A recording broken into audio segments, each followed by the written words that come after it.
we have the mechanisms that would make world government a gigantic global surveillance state is plausible. That seems plausible too. And then I think, again, to come back to the Soloviev-Benson plot hole, on its own, they both seem not that desirable. Why would we have a crazy surveillance state? Why would we, why would we do this? But if you're scared enough of these things, that's the weapon. And this is sort of where my speculative thesis is that if the Antichrist were to come to power, it would be by talking about Armageddon all the time.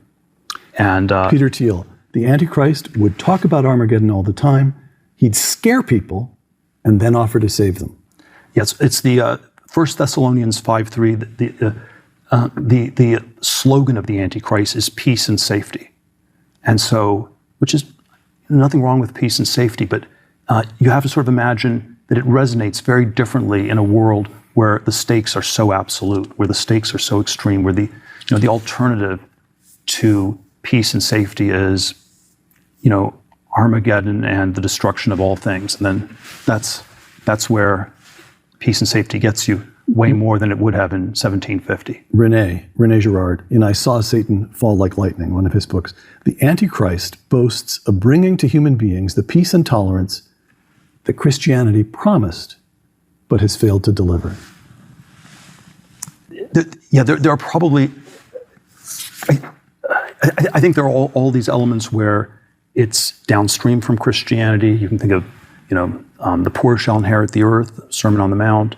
Marxist theory is we're going to be more Christian, we're going to accelerate it, we're going to bring it about faster. So there is, the Antichrist probably presents as a great humanitarian, as a great, it's redistributive, it's as an extremely great philanthropist, as an effective altruist, all of those kinds of things.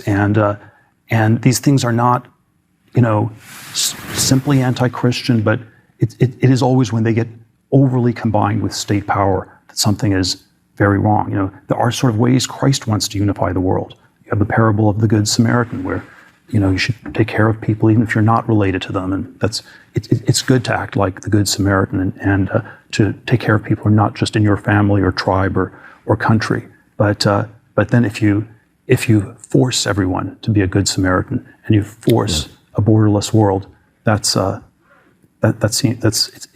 somehow adjacent. It's an intensification, but it's somehow also very much the opposite.